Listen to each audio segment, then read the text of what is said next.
What's going on, ladies and gentlemen? My name is TheUzigunner, bringing you all the week 6 of the World Battle Entertainment.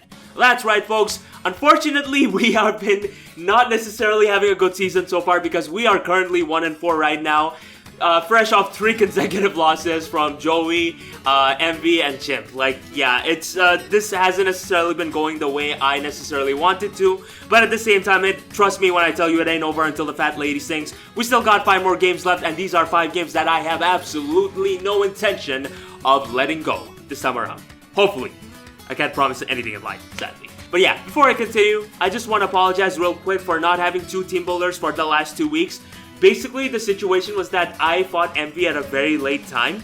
Unfortunately, we had a massive amount of scheduling issues here and there, which was why I could pretty much only face him when it was 11 to 11:30 p.m. for me, and by that time, basically I had work the next day. So yeah, I couldn't necessarily make a quick team builder session and give it to you guys. And as for Chimp, I actually did end up recording a team builder session beforehand, but unfortunately, for God knows why, you know what? Let me just show you guys the audio of that real quick. What's going on, ladies and gentlemen? My name is TheUzigunner, bringing you all the team builder for the week 5 of the World Battle Entertainment, where we, the Bullet Punch Club, are going to be going up against none other than my good brother Chimpact. Week 3 Joey, week 4 Lord Envy, and week 5 Chimpact. God damn. Yes. I genuinely wish I was making this shit up, but I'm not. I have no idea what the hell is wrong with my blue Yeti. I really hope this doesn't happen in my actual game though, because if this does, it would actually suck Dragon Balls. But yeah, whatever's come to pass, hopefully has come to pass. But yeah, rest assured, the two teams that I've used for the last 2 weeks will be linked in the description down below, so feel free to check it out if you guys want to. But yeah, with that being said, our opponent this week is going to be none other than Fruitberries, who is the coach of something Gummies. Yes. I am so professional that I don't even remember his team name. I'm terribly sorry about that, bro. I genuinely am. But yeah, he seems like a pretty chill dude.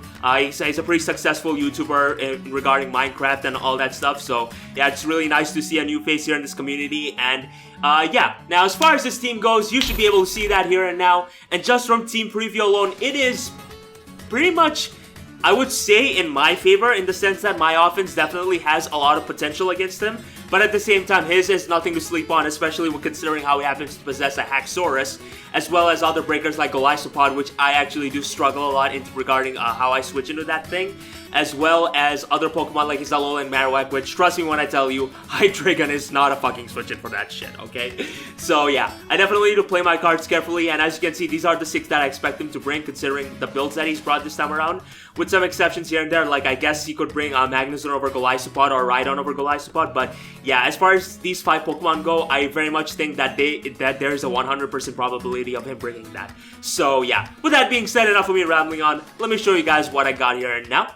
So to start things off, we got our Demi-Fiend, which is our Habanberry Hydreigon with Dark Pulse, Flash Cannon, Nasty Plot, and Roost. And this set and investment that you see before you, by the way, is a Zazo special, because he's the one that actually came up with it. Before mine was just like 3 attacks Roost with a Life Orb behind it. But this set, I think, is going to be extremely crucial against him because, yeah, realistically speaking, he has very little to absolutely no switch-ins for this thing. Yeah, he definitely has a Clefable and all, but considering the other options that I have, I genuinely think it'll be a cold day in hell before this thing doesn't put in work, unless of course my ass plays terribly. So yeah, we're definitely gonna have to see how that goes for us. But yeah, it may be questionable in the sense that this set actually gets outsped by Haxorus, and at the same time, the fact that this isn't necessary, this investment also makes me prone towards getting outsped by a few of his other Pokemon that I can't necessarily recall off the top of my head. But at the same time, that to me is perfectly fine, because first of all, he isn't gonna know that I don't have enough speed to outspeed his Haxorus. He's not gonna know that I'm this very bulky set, which actually does allow me to take a lot of hits here and there, and at the same time being able to retaliate back really hard, considering I happen to be modest nature. But yeah, this set also pretty much ensures at the same time that I will 110% be able to take on his Ditto leniently, in the sense that he won't be able to drop Dracos on me, and considering the rest of the build that I do possess on my side, he will never, and I mean never, be able to, you know, like reverse sweep me that easily, unless of course I play just like out of my mind terrible, which I have no intentions of doing. And of course the Habanberry is there because in the event of you know, like my Hydreigon being healthy and him going to Haxorus and me being at +2, his ass is gonna get knocked out by a Dark Pulse. That much I can assure you. So yeah. And of course Roost is there because it helps with its longevity, and considering the fact that this is pretty much the only probable switch in I have to is Alolan Marowak, yeah, that pretty much speaks for itself. Next up we got our Maharaja, which is our Copperajah with Heavy Slam, Heat Crash, Rock Slide, and Earthquake, and this set is a pretty perplexing one, I guess you could say, considering the fact that it only has a base speed of 30, but at the same time, I've actually seen Fruit's like recent WBE matches, and I actually think there's a huge chance that his Pokemon, like his Clefable, his Magnezone, there's a strong probability of them not having any speed investment, and the same goes for his Golisopod. So with this, I'm definitely going to be able to outspeed this thing, and I'm going to potentially be able to get a very quick knockout on this thing, even on his Pokemon like his Rhydon or his Alolan Marowak if it doesn't have any speed investment, which is something that I have seen. So yeah, and at the same time I can actually afford to run Sheer Force here is because here's the thing, regardless of the fact that Copperajah actually gets access to Heavy Metal, the damage output for Heavy Slam always caps at 120, and meaning that me running heavy metal on this thing is actually really counterproductive and completely unnecessary because, well, I don't even need to be heavy metal to provide maximum damage on his Pokemon. So yeah, in that sense, Rock Slide is going to definitely be very crucial because it messes with his... That's my mother's cell phone, sorry about that. Rock Slide is going to be really crucial here because it actually messes with his Xatu, it messes with his Alolan Marowak, and at the same time, yeah, this is something that I'm very much comfortable with. Earthquake is here because it acts as a middle ground for if he tries to go from his Clefable to either his Alolan Marowak or his Magnezone, and at the same time, with this speed investment, I can actually be able to go for a Heavy Slam and knock them out the next turn, courtesy of an Earthquake, or Heat Crash, whatever he brings. Fact is, at the end of the day, this set I think is going to actually pull through for me big time. But yeah, at the end of the day, it also depends on how I'm able to play with this thing. And at the same time, of course, this also ensures that I'm going to be able to outspeed his Golisopod if it doesn't have any sort of speed investment whatsoever. So yeah. Next up, we got our V, which is my Choice Scarf Espeon. I'm really sorry for sacking you every single time I use you. You're such a great Pokemon with Psychic, Dazzling Gleam, Trick, and Baton Pass.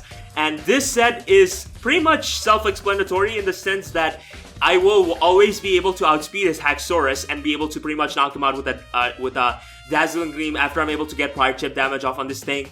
And it goes without saying that my team is designed in such a way where I'm going to 110% ensure the prospect of making sure that I get enough chip damage so that it's put in range of Choice Scarf Espeon. Because yeah, Haxorus is a massive problem against me, and in that sense, Scarf Espeon actually can put in a good chunk of work. Yeah, Dazzling Gleam because it fucks over his Haxorus, Psychic Stab, Trick because I can fuck over his Clefable and so on, and Baton Pass because it gives me that nice and clean momentum. So yeah.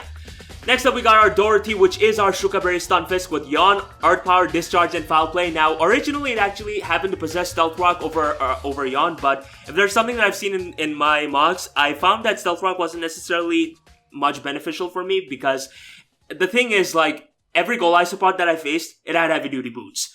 And that is in itself a massive problem for me and pretty much just makes running Stealth Rocks on this counterproductive, especially considering how he happens to possess a Xatu. And while you could also say that, well, he has an Alolan Marowak, I can deal with that thing just fine. Okay, I'll be fine with that. So, yeah, Yawn is pretty good here because it acts as my way of being a proper countermeasure to, like, a Clefable that tries to switch in on me, I guess, as well as his other Pokemon, per se, and pretty much just trap him in a cycle, per se. And, yeah, Earth Power, Custab, Discharge, Custab, and Foul Play because I fuck Haxorus, and Shukaberry because, of course, fuck Haxorus. And Static is obviously going to be very useful here because in the event that he tries to go for a contact move on me, he is not gonna have a good time. Not much I can assure you. But yeah, for the final two Pokemon, we got the Great Liberator, Sami Zayn, which is my Passimian, rocking Drain Punch, Knockoff, Gunk Shot, and Rock Slide. And this set and investment that you see before you basically all but ensures that I'm going to be able to outspeed Max Speed, Modest Magnezone, which I don't think that he's going to bring against me because he's always run Max HP, but you know what, better safe than sorry. And this set also pretty much ensures that Haxorus, even at +1, will not be able to knock me out. At least that is what I personally recall. I could be wrong about that, so don't quote me on that. But yeah, +1 Dragon Claw, I'll be able to survive that just fine, because that's how fat of a Pokemon this is. And this, depending on the Pokemon that my opponent brings, I'm gonna either lead off with my Pissimian or my Hydreigon, because yeah, realistically speaking, both these Pokemon are really fine leads against them. And if I see a Golisopod, I'm leading off with this thing, plain and simple, because yeah, he has absolutely no switches for this thing whatsoever. And of course, if he doesn't, then if he doesn't have Golisopod, I'm just gonna lead off with my Hydreigon and say fuck it, yeah. So yeah. Last but not least, we got our Latino Heat, which is our Light Clay Rotom Heat with Reflect, Light Screen, Volt Switch, and Foul Play. And this set of investment that you see before you is basically here to ensure the fact that I basically am going to be able to set up screens on him, which by the way is going to act as a countermeasure for his Hack Source and especially his Alolan Marowak. And at the same time, be able to, you know, like open the door towards my Sammy or my Demifeed towards just coming in and just pretty much killing everything. And the same goes for my Maharaja, really. Like, this is the ideal middle ground switching for his Clefable if he tries to be that bullshit teleport shenanigans with a Magnet Pull Magnezone to screw over my Maharaja. And at the same time, yeah, like, with me being able to freely set up screens, here's what's gonna happen. I'm gonna switch in my Rotom Heat to his Clefable as he hypothetically goes for a Moonblast. I'm gonna go for a Reflect as he hypothetically goes hard out into his Alolan Marowak, and I'm gonna pretty much just go for a Foul Play then and there and ensure the prospect of it being a 2-hit KO. So yeah, and with this investment, yeah, Poltergeist, Adamant Max Attack Poltergeist is only gonna do 40% maximum to me if I recall correctly. So yeah, that's pretty much all there is to it for this team, guys. Honestly, we really need this victory badly, but at the same time, I've had a sort of realization throughout this week, and it's time that I implement a new and healthy mindset for this one. So yeah, with that being said, I hope you guys are looking forward to this match, because I will do my damn hardest to make this one of the most entertaining ones you will ever see. So yeah, my name is TheUzigunner. Thank you very much for watching. Feel free to drop a like on this video if you have enjoyed. And with that, I will see you all tomorrow. Peace!